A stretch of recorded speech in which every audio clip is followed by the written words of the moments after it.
Janasena list కూడా ఒకసారి చదువుతాను. జనసేనలో మొత్తం 24 తీసుకుంటే నియోజకవర్గాలు చెప్పలేదు కానీ 5 స్థానాలకు అభ్యర్థులను ప్రకటించారు. అనకాపల్లి కొంతాల రామకృష్ణ గారు.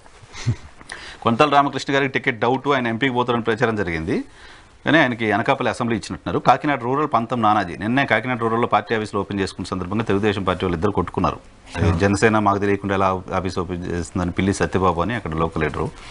సో నెల్లిమర్ల లోకం మాధవి, రాజానగరం ఆయన ఆల్రెడీ పోటీ చేస్తారని అనౌన్స్ చేశారు కదా, బత్తుల బలరామకృష్ణ, తెనాలి మనోహర్ గారు. సో రాజోలు టికెట్ అనౌన్స్ చేయలేదు. రాజోలు మేము పోటీ చేస్తామని ఇంతకుముందు చెప్పారు ఆయన. సో 5 స్థానాలు ప్రకటించారు. 19 స్థానాలు జనసేన చెప్పాలి. చెప్పండి దీని మీద మీ అనాలిసిస్ ఏంటి చెప్పండి.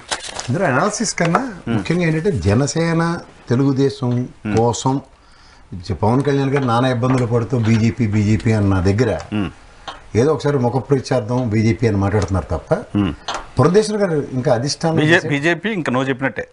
అంటే సరే మీకు ఒక విషయం చెప్తా. మనకి తమిళనాడు పాలిటిక్స్ తీసుకుంటే డిఎంకే నేను ఆల్రెడీ చాలా విశ్లేషణలో చెప్పా, 20 సీట్లు అడిగి కాంగ్రెస్ ఆల్మోస్ట్ కన్ఫర్మ్ అన్న దగ్గర లాస్ట్ మూమెంట్లో స్టాలిన్ ఇస్ వెరీ క్లియర్, 20 కూడా మేమే నిలబడతాం, will take care of it and INDIA కూటమిలో will take care of it అని చెప్పారు. ఆ స్ట్రాటజీ చెప్పడానికి వీళ్ళకి అంత దమ్ము ధైర్యం లేదు, ఎందుకంటే అంత వైబ్రెంట్గా వీళ్ళు లేరు. రెండోది ఏంటంటే ఇవాళ బీజేపీ కనుక వీళ్ళకి ఆచ్ఛేదం లేకపోతే మనకి ముందుకెళ్ళడం చాలా కష్టం అన్న ప్రీ కన్సీవ్డ్ నోషన్లో ఆల్రెడీ తెలుగుదేశం జనసేన ఉన్నాయి. ఎందుకంటే వీళ్ళని ఎదిరించడానికి మనకి సత్తు చాలదు అన్నది, అది డిసైడెడ్. ఇక్కడ మీకు ఉన్నదల్లా ఏంటంటే బీజేపీకి భయం పడుతున్న జనసేన తెలుగుదేశానికి బీజేపీ ఇంకా డార్క్లోనే వచ్చింది. ఇప్పుడు సే ఫర్ ఇన్స్టెంట్ ఆలోచన మీరు 118 స్థానాలు అనౌన్స్ చేశారు. ఇప్పుడు ఎంత కాదని రాజమండ్రిలో గతంలో ఒక ఎమ్మెల్యే గారు గెలిచారు, ఆ తర్వాత మన దేవాదాయ శాఖ మినిస్టర్ గారు ఒక ఆయన గెలిచారు, ఇది తాడేపల్లి కూడా. సో ఇలాంటి స్థానాల్లో కూడా వీళ్ళు ముందుకు ప్రొయాక్టివ్నెస్ చూపిస్తున్నారా, లేకపోతే ఆగారా, లేకపోతే ఏదైనా ఇప్పుడు ఎంత కాదన్నా అది సింపతియే కదా. నాకు జనసేన పర్స్పెక్టివ్లో చెప్పండి 3 ఇష్యూస్. జనసేన ఇప్పుడు హరిరామ్ జోగి గారు ఏ లెటర్ రాస్తారో చూడాలి. ఆయనకి 40 దాటి ఉన్నారు పాపం, 24 ఆయన 60 అడిగారు. పవన్ కళ్యాణ్ గారు నాకు 40 తక్కువ కాకుండా పోటీ చేస్తారని హామీ ఇచ్చారని కూడా ఓపెన్గా చెప్పారు ఆయన. బట్ 24 అనౌన్సియేషన్ 118 కదా సార్, ఇంక లేవు జనసేనకి, ఇంక లేవు. అయ్యో మీరు వినలేదు, లేవు ఇంకా 24 3 పార్లమెంటు. నేను ఇంకా 118 మిగతా వాటిలో లేవు ఇంకా జనసేనకి, లేవు.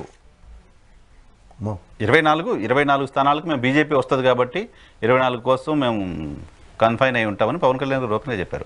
అంటే ఇప్పుడు ఈయన పోరాటం అంతా బీజేపీ వాళ్ళకి 56 వేయించడానికి ఎన్ని ఇప్పిస్తారో తెలియదు నాకు. 24కి వీళ్ళు కన్ఫైన్ అయిపోయారు, that is the final number. So జనసేనకు ఎంపీ ఎమ్మెల్యే కలిపి 30 సీట్లు కూడా లేవు. అంటే చాలామంది మనోభావాలు గాయపడతాయి. 3 ఇష్యూస్ సార్. ఒకటి ఆయన పదే చెప్తూ వస్తుంది 300 సీట్లు చెప్పారు, 300 సీట్లు కనపట్ల 50% పోయింది 300లో. 2 పవర్ షేరింగ్ గురించి మాట్లాడుతున్నారు, అది ఉండదు. 3 భారతీయ జనతా పార్టీని కూడా తీసుకొస్తా అని చెప్తున్నారు, అది కనపట్ల. 4 ఓట్లు చేయలేవను అంటున్నారు. కమ్యూనిస్టులు కూడా పోయి కాంగ్రెస్తో పొత్తు అలయన్స్ అయిపోయారు, ఇంకో కూటమి తయారైపోయింది. అక్కడ బీజేపీ వస్తుందో లేదో తెలియని పరిస్థితుంది. That is the situation. ఇప్పుడు సింపుల్ సార్, మీకు ఒక విషయం చెప్తాను. ఓట్ ట్రాన్స్ఫర్ అన్న దగ్గర ఇప్పుడు 24 అనుకుందాం, 175లో 24 తీస్తే 151 అంటే వైసీపీ నెంబర్. 151 నియోజకవర్గాల్లో జనసేన ప్రొయాక్టివ్గా ఎందుకు ఉండాలి? ఫస్ట్ థింగ్ ఎందుకు ఉంటుంది.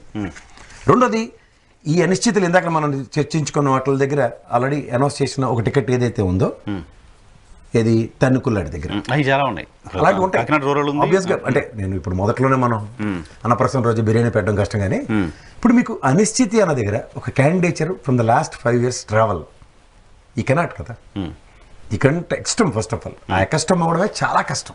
అది ఇప్పుడు ఎలక్షన్ ముందు ఈయన చెప్పిన ప్రవచనాలకి అక్కడ, ఎందుకంటే ఈ 5 సంవత్సరాలు ఎంత కాదన్నా జేబుల నుంచి చాలా డబ్బులు తగలబెట్టి ఉంటారు పాపం. పైగా ఈ 1 year నుంచి అయితే మనకు 60-70 సీట్లు వస్తాయి ఎక్స్పెక్టేషన్. చాలా మంది చాలా రకాలుగా చాలా నియోజకవర్గాల్లో చాలా ప్రొయాక్టివ్నెస్ ప్రదర్శించారు. సో ఇలాంటి దగ్గర ఒక నిరుత్సాహం, అందులో ఈయన మన హరిరామ్ జోగి గారు లాంటి ఆయన అయితే ఒక పార్టీ విధివిధానాలతో సైతం ఇంతమందిని మనం ప్రొటెక్ట్ చేసుకుంటాం. 10,000కు పైగా ఓట్లు వచ్చిన వాళ్ళే మన దగ్గర 63 మంది ఉన్నారని లిస్ట్ ఇచ్చారు. లిస్ట్ ఇస్తూ చెప్పుకొని వస్తుంది దగ్గర.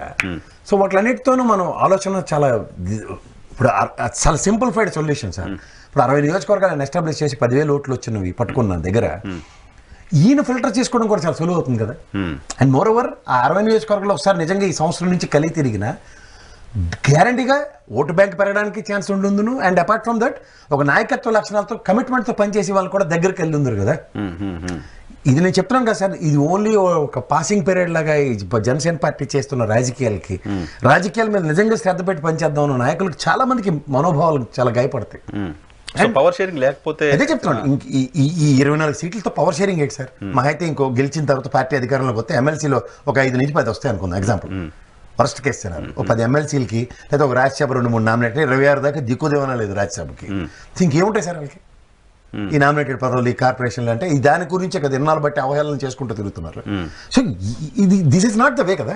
ఇప్పుడు మీరు 10 సంవత్సరాల పార్టీ అన్న దగ్గర వాట్ యువర్ సపోజ్ టు అన్న దగ్గర what your not suppose to అన్నదే చేశారు. What your suppose to do versus what your not suppose to do. ఆ నాట్ సపోజ్ టు అవుట్కమ్ ఏమవుతుందంటే మీకు వాళ్ళు మిమ్మల్ని నమ్ముకున్న వాళ్ళు ప్రతిసారి అనిశ్చితికి గురవడమే. సో దీని పర్యవసానంలో మీరు కుమారస్వామి స్ట్రాటజీ ఆప్ చేసి 20-30 గెలిచేస్తాం అన్న ప్రాస్పెక్ట్లో ముందుకెళ్దాం అనుకుంటే 24లో ఎంత పర్సెంటేజ్ గెలుస్తారు?